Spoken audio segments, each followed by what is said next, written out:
Hi, I recently visited Ubud and this was the attractions that I explored over there. Number 1, I got the opportunity to watch Balans Dance and it was truly an eye-opener to see their facial expressions and beautiful costumes being displayed in front of me. Of course, when in Bali, a romantic dinner is a must, so we had a beautiful candlelight dinner. It was simple, it was great, and it was a pleasant way to end the night.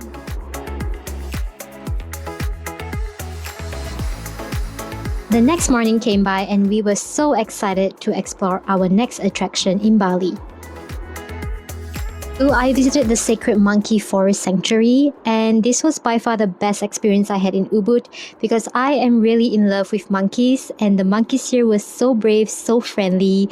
They were not afraid of human contact. It was a fun experience and it was great to be around monkeys.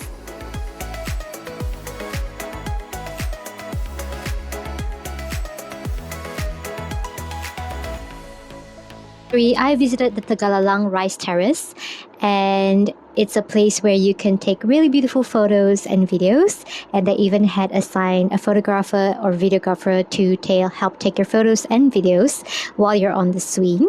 All in all, it was really a romantic package where you had a beautiful view of the Rice Terrace, but the swing was indeed a little bit scary for my liking because it looked really dangerous. There was no support. If I had fallen off, then I would die.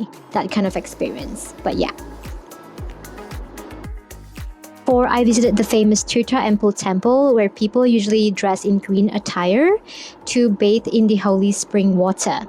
And I did not go into the water, but it was nice to see people doing it, to get blessed, to have good fortune coming throughout the year.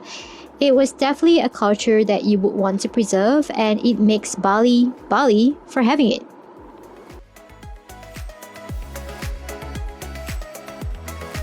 Last but not least, number 5, I visited the Tunan Waterfall. And Bali Ubud is really famous with their waterfalls, and that was why I had selected Ubud for my first trip in Bali. And at first sight, I was super amazed by the waterfall. It's my first ever time seeing a waterfall in real life and wow, it's a complete experience. It made me feel really grateful for even being here. Nightfall came and I had seafood for dinner.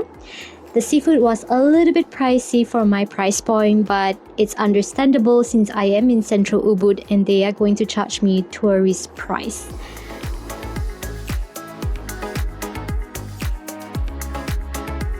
If it's your first time in Ubud just like me, I would highly recommend getting a tour guide just like I did. I have linked down a link below from Get Your Guide. It will help you to arrange a tour guide for a day trip in Ubud if you are interested. Arranging a tour guide in Bali is really going to be helpful because you are a totally clueless tourist just like I was, and it's going to help you save a lot of energy, a lot of time, and you could go to so many places with the limited time you had because I was only in Ubud for 3 days, 2 nights, but I was able to cover up to 5 attractions in literally just a day of going around. So that was great. And all in all, I would rate my Bali trip to be a 4 out of 5 because I didn't like the fact that the airport transfer took a really long time. The traffic was a little bit bad for my liking, and 3 days, 2 nights was definitely not enough. I definitely needed to plan better and come for a longer time so that I could take my pace to be a little bit slower and everything to be more relaxed. But yes, that was a lesson learned in Bali. But anyways guys, I hope you enjoyed the video today and don't forget to hit the subscribe button, like the video, and support my channel for more videos from me. Thank you so much for watching and I hope to see you again. Goodbye!